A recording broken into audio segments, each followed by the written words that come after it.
Welcome to another episode of Meet the Ocean. I'm Paul North, your host, aka the Sea Preacher, aka that guy who loses feeling in his fingers when diving in Antarctica. Don't worry, it happens to the best of us. Today's episode is our first for 2019, and if I'm not looking at this calendar upside down, Meet the Ocean has been making educational podcasts now for 2 straight years. Yeah! That means that all 25 plus podcasts of our ocean conservation content have been listened to by people around the world. That's over 40 countries, just in case you're keeping track. We think that is worth celebrating, but we also realize that there is much, much more to do. These are important times. The environment is at stake, and as a result, so is human health, not to mention all the other creatures. We need to get these messages out to the public, and we couldn't do it without your help. I would like to take the time to thank all those who have supported our public outreach and encourage anyone listening to join our Patreon community, where you can learn more about the ocean, go home with prizes, and find all sorts of behind-the-scenes content for you to enjoy, all for as little as $1 a month. Check out our website, meettheocean.org, or go directly to patreon.com/meettheocean to get involved today. Now, I did say that it was 2019, which means that it is officially no longer the year of the bird. Because that was 2018, according to National Geographic and the bicentennial celebration of the Migratory Bird Act, the most important bird protection law ever passed. Now, given who our guest is this episode, the venerated David Sibley, who, if you haven't heard of, is essentially a deity in the birding community, it's for his efforts to provide field-functioning art that entices the public to pay attention to the natural world. Given that, you would think that we would have wrapped up 2018 in a grand celebration of the Year of the Bird. But 2 things happened. I was out to sea too long, and then I went on my honeymoon. So production slowed down a bit, but we're back. It's 2019, and by Raven, I declare that every year should be Year of the Bird. And I'm not even a birder. Birds fill the sky. They enhance the ecosystem, and they are brilliant in color and survival strategy. So enjoy this interview with David Sibley, an artist with a mixture of genius, persistence, and a love for the natural world that you only find in the masters of natural history. Those who paved the way to the world we know today.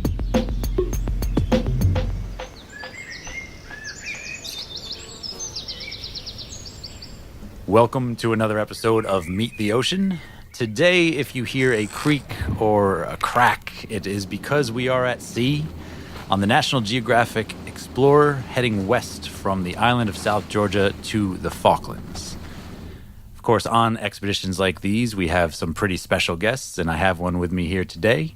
Would you like to introduce yourself? I'm David Sibley, author of The Sibley Guide to Birds and other books. I've heard of those books, David. In fact, I think I told you earlier, I've bought several of them for my mother, she's the birder in the family. Yeah, well, thank you. Thank you. I appreciate that. To begin, let's sort of paint the picture of how you began to put the natural world down on paper. It started as long ago as I can remember. I've always enjoyed drawing and liked birds. Birds were my favorite subject to draw. My second favorite was dinosaurs, which are really the same thing. Indeed. And so I just never stopped. And I grew up, my father's an ornithologist, so I grew up with birds, with access to information about birds, opportunities to see birds, to hold birds in my hand, to meet other people who were studying birds. So everything revolved around birds, and my drawing just continued to be a really significant part of my own experience with birds. I should give you some warning. There's going to be some compliment in what I'm about to say, but when you look through history at those, obviously the scientists who didn't have the cameras back in the day, the Darwins, the Humboldts, the list goes on, really, that in so many ways has become a dying art. And yet I think in the modern day, you are one of the most profound creatives carrying that work forward. So how did love for drawing as a youth turn into a career for you?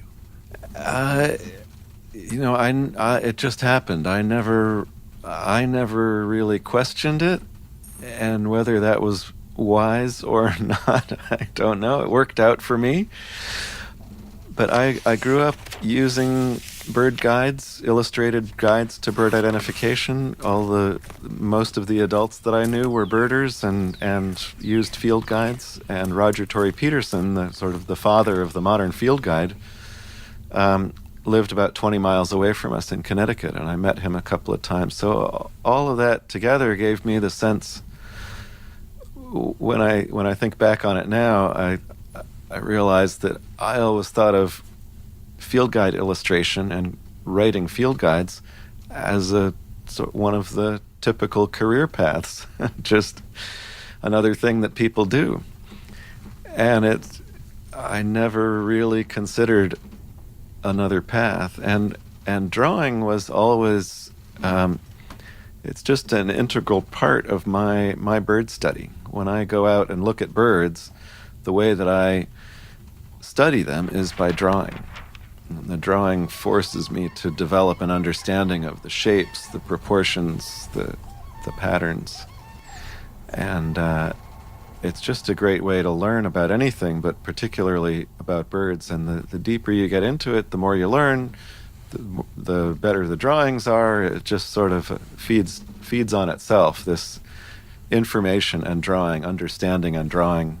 As one grows, so does the other. Oh, yeah, I fully agree with that. Even the other day, I was reading an article that said drawing is one of the fastest ways for young minds to develop intelligence, because there's so many layers to what you're doing. There's your observation skills, your ability to mimic what you're seeing with your hand on a page. I'm telling you things you already know. Yeah, and there's so much. It's such a complex thing, turning a three-dimensional object, especially a living, moving three-dimensional object like a bird, turning that into a few lines on a two-dimensional sheet of paper.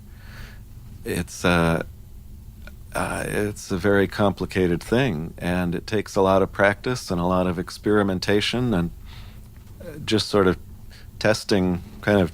It's where doodling is important. The art of doodling, just kind of scribbling on paper and putting some lines on and seeing which ones work, which ones suggest the thing that you're trying to represent. And gradually you develop a feel for it. And there's a quote that I like that says, "A drawing is a picture of our understanding." That if you understand something, you can draw it. And if you don't understand it, one of the best ways to understand it is to try to draw it. Start putting lines on paper and figure it out that way.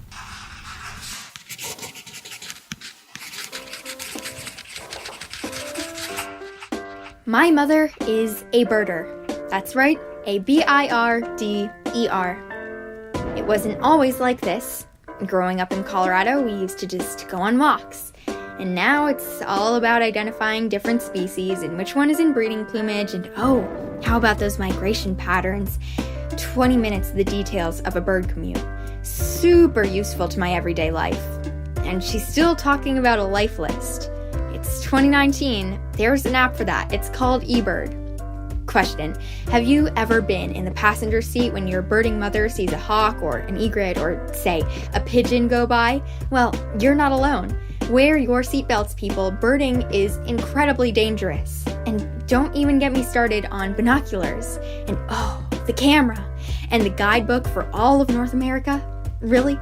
I'm a teenager. I should be lurching over my smartphone, not outside, sharing time with wildlife, living in the present moment, taking in the sights, sounds, and smells of the natural world, and learning about this planet that we all live on. Why would anyone want to do that? What was that? That's crazy. How does it make that sound? Hey, Mom, wait up. I think I saw that one that had some red feathers on the underside of the wings. Can I see the field guide?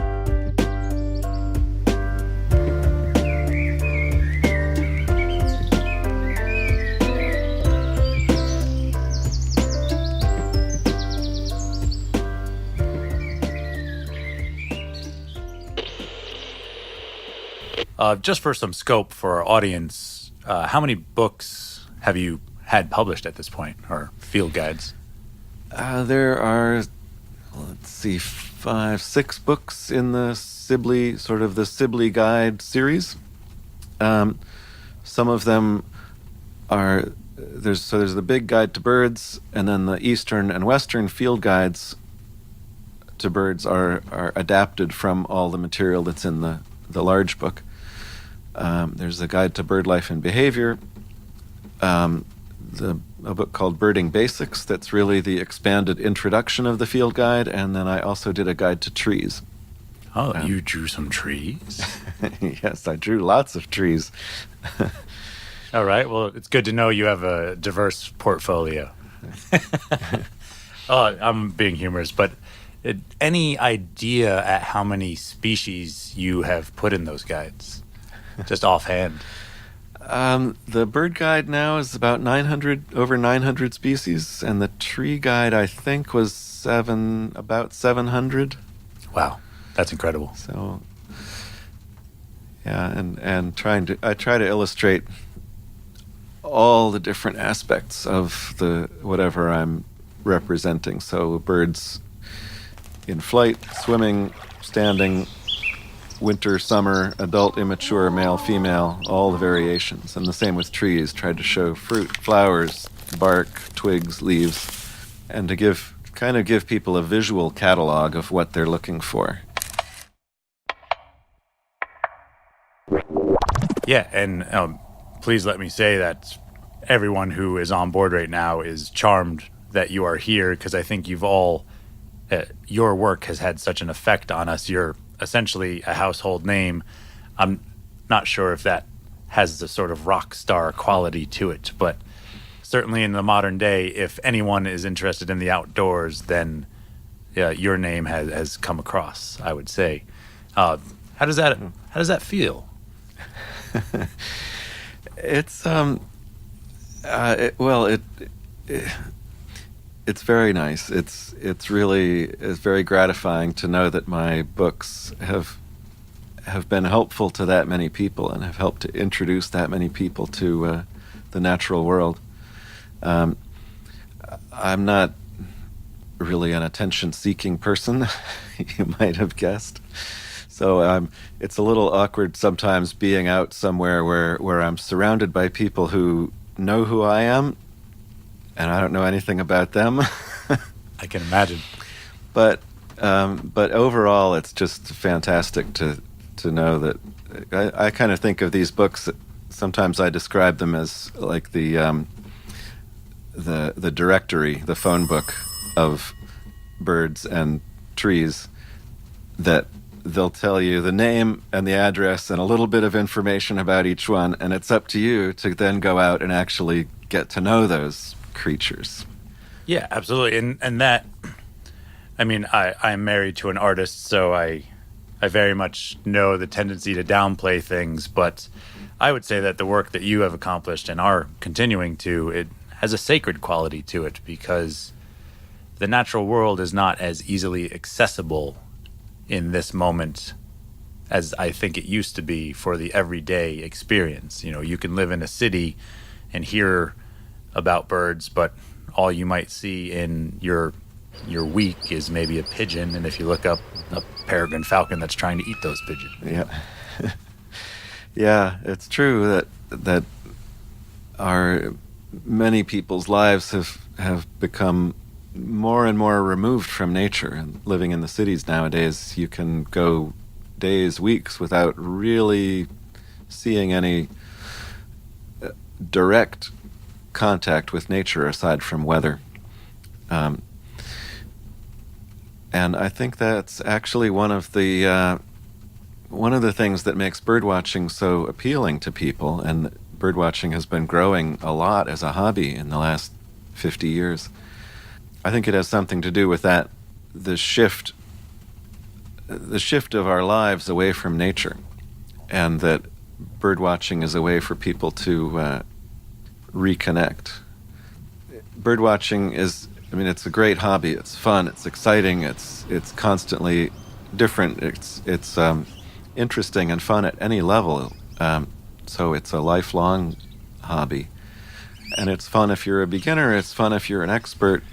But I think it's just at its most basic level, it's just an excuse to set the alarm for 5 o'clock in the morning and go outside.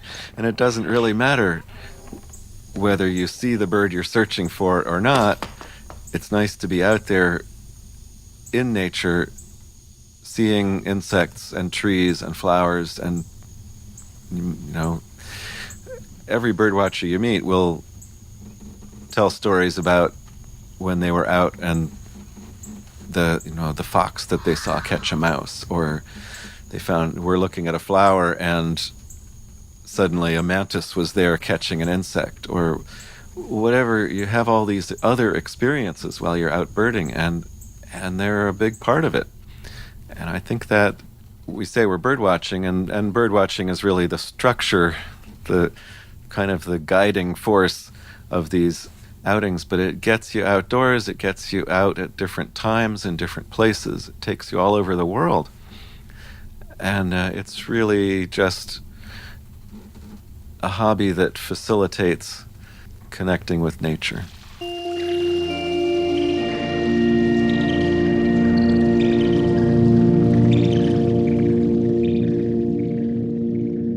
I fully agree with that. You call it a hobby, and yet I see some birders that take it to a level of religious fervor. Yes. Which is incredible because they are standing up for nature. It's not just the birds. I agree with you. Yep. And you say it does take you around the world, and you yourself just got to experience something new. Where have we traveled together? Yeah, the Falkland Islands and South Georgia. The farthest south I have ever been. And just incredible. And really, South Georgia is a place that it's extremely difficult to get to. Not very many people ever get to go there at all. And I bet the majority of people on this ship went to South Georgia for the birds. That it was birds, and specifically penguins, that took them to South Georgia. And it's just an incredible place. It's it's definitely worth visiting, but I think it's birds that really puts it on the map, that makes the largest number of people want to visit. Just for some context for our audience, we're talking about beaches that have 250,000 king penguins in different life stages. So the adults are waddling around. They're juveniles, which are called oakum boys, which are these big, brown, fluffy penguins. They're there too. And then sometimes you see the egg or a newborn chick, and I think that evokes a lot of emotion for people. Yeah, people really connect with penguins. And I should also say, for more context, that South Georgia is, 1,100 miles east of the tip of South America? Just about, and yeah. Hundreds of miles north of Antarctica. It is, 600 miles from the next nearest land, maybe? And that's not very big or populated itself. No, not at all. It is really about as remote as you can get on this planet, and just teeming with life. The 100,000 penguins on one beach that we just saw. It's incredible.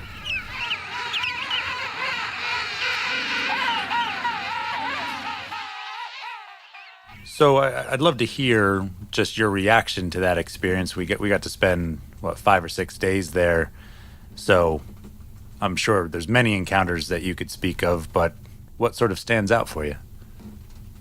I guess I was struck by how what's the word, relaxed or undisturbed by us all the birds were. Basically every species of bird we saw was, if you just stood still, the bird would walk right up to you. The penguins are actually curious, and they'll walk up to you on purpose to investigate. And that caught me off guard. I didn't expect that these penguins would sort of, if you sat still down at their level, they would come and crowd around and start, even sometimes reach out and peck at your boots or your backpack. But the other birds, the South Georgia pipit that's endemic to the island, they would walk by 10 feet away on the ground if you're just standing still and not moving quickly. The South Georgia pintail, another endemic bird, an endemic duck, about as tame as any wild duck I've ever encountered. Obviously because very few people have hunted them. And so that was the thing that really struck me about the island. One of the things that really struck me about the birds on the island, that they've encountered so few people, and there are no land-based predators on the island. The only real predators are other birds. So they just have no sense that something like a human could be dangerous, and they don't really pay that much attention to you. Bit of a polar Galapagos. Yeah. Well, I've been coming to South Georgia for 4 years now, and since the rat eradication project, which has been successful, there are no known rats on the island, which is that's a day of jubilee for any bird lover or bird themselves on the island. But since that time, every year when I return, I see more and more of the pintail ducks and the South Georgia pipit, and it's always so encouraging when you see them flitting about and you know why their numbers are increasing. Yeah, learning about that project was also one of the real highlights of this trip. In the U.S., I don't think people know about it at all. Most people don't know where South Georgia is, or they think it's just north of Florida or a Soviet republic. It's the island in the South Atlantic, British overseas territory. So rats were introduced from whaling ships 200 years ago or more, and rats just decimate ground nesting birds that haven't evolved with them. So these ground nesting birds were completely unprepared for rats, and the rats were just wiping out all these native birds on South Georgia. But because they were able to get in and eradicate the rats, which is just an incredible undertaking, learning about the scale of that project. Massive. And now the fact that it's successful and that people like you who've been coming here for years see the changes already, the increase in pipits, the increase in ducks, and they're expecting the seabirds to increase a lot. That's a really inspiring story, and very exciting for bird conservation in general, to think that there's a place like this where there's a really good story, a really good outcome of conservation efforts. Yeah. And as you said, no small effort indeed. I mean, this was a multi-million-dollar project that involved helicopters running very thin transects across the island with some targeted poisons that would affect the rats way more than it would the birds, and encouraging all around. And that is the South Georgia Heritage Trust, which took that project to its genesis and completion. And last night on board, we actually kind of had a special event. It was an auction to raise money for the South Georgia Heritage Trust. And David, you played your part. Could you tell us about that? Yeah, well, during the week on the ship, I've been doing some lectures. I did a drawing demonstration, and during the drawing, sort of explaining the parts of a bird, drawing a picture, I drew a picture of a South Georgia pipit. And in preparing for this charity auction that's held on board, Doug, the naturalist, thought that the pipit would make a great entry into the auction. And because of the kind of making do with what we had on board, the only large sheets of paper they could find were old charts. So the drawing was actually done on the back of a nautical chart that showed South Georgia. It had a little memento of the trip and the drawing of the bird. And the bidding for that large drawing of a pipit, probably 20 times life size, the bidding for that went quite high, and Through the roof, I would say. yeah, it was really great to see, and great for the birds of South Georgia, because that's where all the money goes. I was joking today that it should show up in the newspaper as the new record for the sale of artwork involving a pipit sold for the highest price, a new record high price at auction. I think when we get home, that should have a small article written about it. I know the people of South Georgia would appreciate it. If only all of your fine work sold for such an amount. 55. There you go. 25. 25. One hot rod. Yeah. Two stories I'd like to share with you, just being a diver in South Georgia. Anytime I'm near a shag colony and there's juveniles, they're very curious. They'll come up, they'll peck at my mast, they'll peck at the camera. But I had one dive where I went down and they followed me. It was about, I'd guess, a dozen or so birds. And, I'm descending, I'm clearing my nose as you do when you dive. But I just kept feeling these pecks on the side of my head, and I heard clinks on my tank, and they were just seeing if I was food, which is a very comforting feeling. But on that same dive when I came up, and it's happened several times, I've been eye to eye with those giant southern petrels. Oh, Flying death turkeys is something that we call them out of the side of our mouths, but very formidable predators. And I have to admit I was a bit fearful because that bill is a sharp thing. yeah, they're the top predator here, aren't they? They're just looking for any weakness, any stumble to go through the penguin colony, looking for a penguin that's not quite as quick as the others, and they'll take it down. And yeah, I can imagine that surfacing and finding yourself face to face with one of them would be a little intimidating. It was, and a lot of the Nat Geo photographers have sizable cameras, ones that make them feel safe when a leopard seal's approaching. And my camera's, it's wispy. It's very small. So.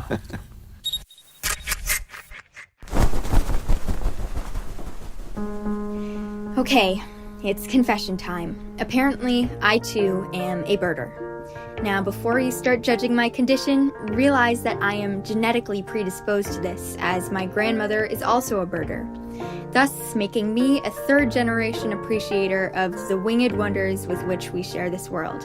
And as such, I have the courage to say that birding is alright. It's okay. It's natural.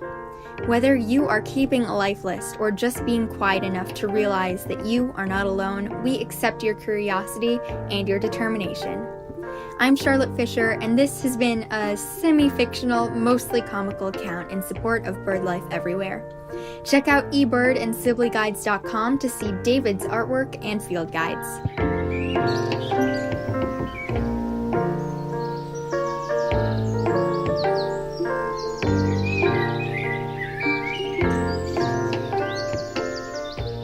Yesterday, you and I spent time on the water in a Zodiac, and we were floating under cliffs that were inundated with albatross. Could you speak about that experience? Yeah, South Georgia is just covered with nesting birds. It seems like every square foot there is some nesting bird, and a lot of the on the more windy exposed hillsides out by these bays, there are hundreds of nesting albatrosses. So, and that Zodiac Cruise, it's a beautiful little bay with waterfalls and still patches of snow on the ground, steep hills covered with tussock grass. And in among the tussock grass, from about maybe 50 feet above the water and then going higher, are black-browed albatrosses and gray-headed albatrosses just sitting on their nests in among the tussock grass.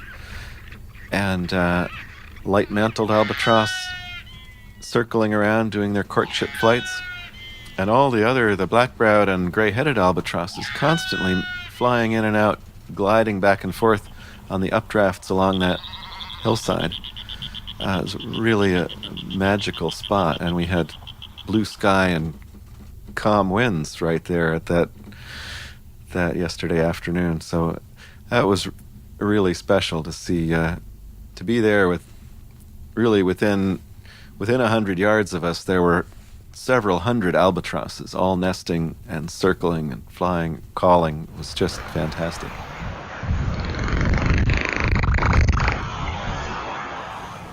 Yeah, I wish I could have turned the engine off and just floated, but there's that thing called surge, and it was trying to push us up on the rocks.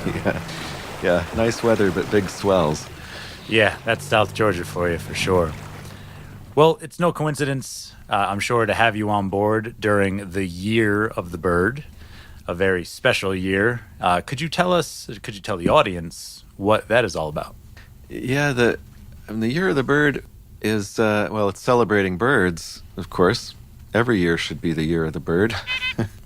But it's the 100th anniversary of the Migratory Bird Treaty Act, which was passed in the U.S. in 1918 and protected all native birds.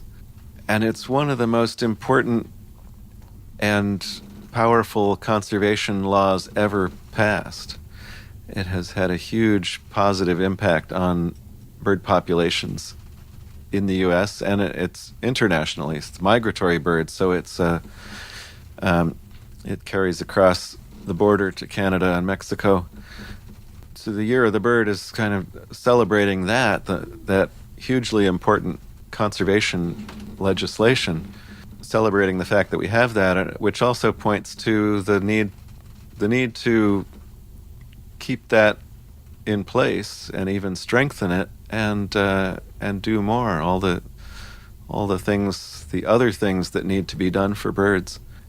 And it's really, it's not just for birds. It's, if birds are healthy, the human population is healthy. It really, it's a little cliche, but it's more and more true all the time that everything is connected, that we can't really have a healthy and happy human population without a healthy and happy bird population. And the things that are needed to protect birds in the world are also generally really good for humans. So it shouldn't be hard to do what's needed to conserve birds. Yeah, I agree.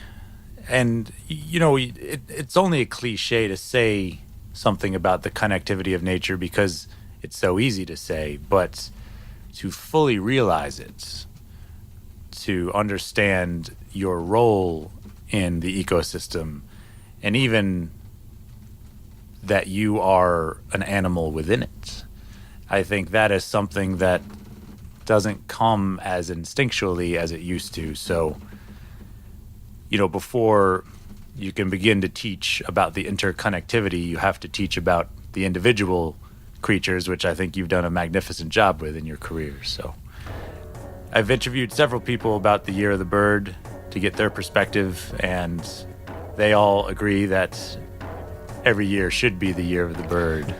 And if anyone says, so what, it's small and it flies, then that shows a fundamental misunderstanding about how nature functions. Yeah, and speaking of connections, birds really connect the world. They travel more than any other animal. Some of the birds that we've seen here on this trip this week spend part of the year in the northern hemisphere. Sooty shearwater nests in the Falklands, spends the southern winter in the northern summer off of New England, eastern Canada, all the way up to Greenland. And there are birds that travel everywhere around the world. The wandering albatross that we saw yesterday near Bird Island, when they fledge from the nest, the young take off and they spend 5 or 6 years just traveling, circling the globe, circling Antarctica. And they might circle it multiple times, even per year. Just keep circling the globe, covering the entire Southern Ocean. So what happens in Australia and South Africa and the Indian Ocean affects these wandering albatrosses that nest in South Georgia. They depend on the entire Southern Ocean to be healthy because they use it all. And the sooty shearwaters use the entire Atlantic. And that, there's so many connections like that.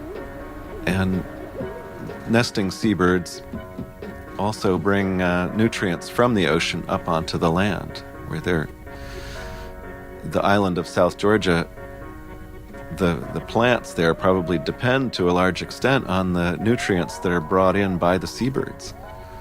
They're going out in the ocean catching fish and bringing that fish up onto the land and completing their digestive process. That's a nice way to say it. Leaving behind some of that fish and krill as fertilizer. And I know they found on some islands in Alaska that when they eliminated rats, the plant life rebounded. And I wonder if they'll see effects like that on South Georgia as well. I imagine they will.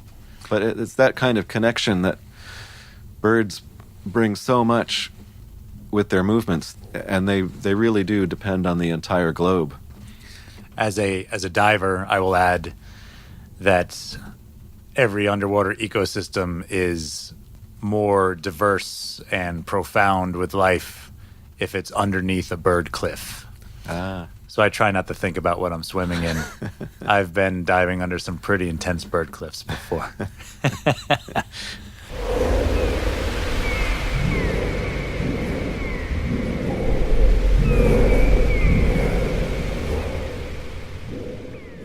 Well, a question for you, one that I ask all of my guests, the title of our show. David, when did you first meet the ocean? That would have been when I was in 3rd grade. And I had been to the ocean before that, but I feel like I would say I really met the ocean when I was in 3rd grade, and my father took a job at Point Reyes Bird Observatory in California. So we lived right near the Bolinas Lagoon, Marin County, and every day I would go down to the beach with my friends, and we would just play on the beach, which usually meant going into tide pools and turning over rocks and looking for things, or throwing sticks into the current, the outgoing or incoming tide in the lagoon, throwing things in and watching them float by.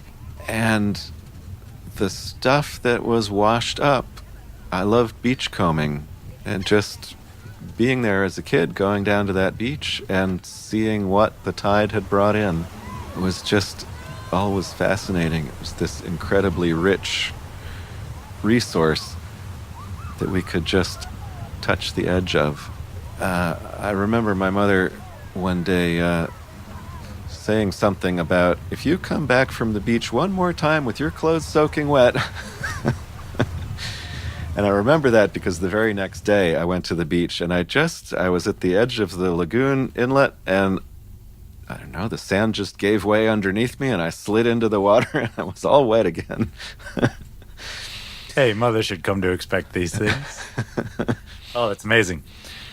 Oh, well, I'd like to finish just by giving you carte blanche. Anything you want to say to our audience about why birds, why the natural world? Up to you.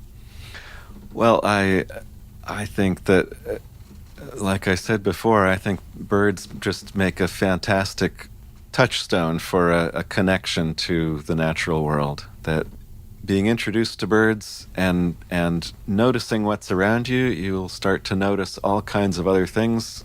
And I would also make a plug for drawing. That, as we were talking about at the beginning, drawing is just a fantastic way to learn about something. I also think that even with all the technology that we have now and all the photography, I think there will always be room in the world, a need for scientific illustration, for an illustrator who takes that three-dimensional complex thing and simplifies it down to a few lines on a sheet of paper. There's no way a photograph or any technology can duplicate that, and that is still, I believe that will always have value. There will always be a need for that kind of illustration. And the people who are interested in that and can do that, if they're listening, they probably know who they are. But I hope that technology doesn't discourage people from drawing, because I think it's an incredibly valuable skill on a personal level. It's also a very useful art for society. So that's my plug for drawing. Plug away. Well, you heard it from the master. If you have not had the privilege of enjoying any of David's work, run to a bookstore, run to your library, grab hold of it, and understand that no matter where you live, there are birds nearby. Look in the trees, look in the shrubs, listen, and you will find them, and your life will be better for it. We are off to the Falkland Islands. Hopefully the winds don't pick up more than they already have, but David, I thank you for your time. My pleasure. Thank you.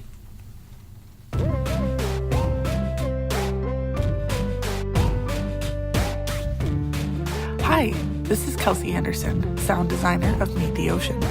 I'm here on a Squawk Box to read the end credits. A gaggle of talented people made this podcast happen, including producer and host Paul North, editor and producer Andrew Gettings, with original music by Vin Gast. Charlotte Fisher is our creature feature teacher. Special thanks to our guest, David Sibley, for taking us under your wing. Make sure to check his books out at your local library or bookstore. Before you fly south, check this out. Meet the Ocean's Patreon page needs you.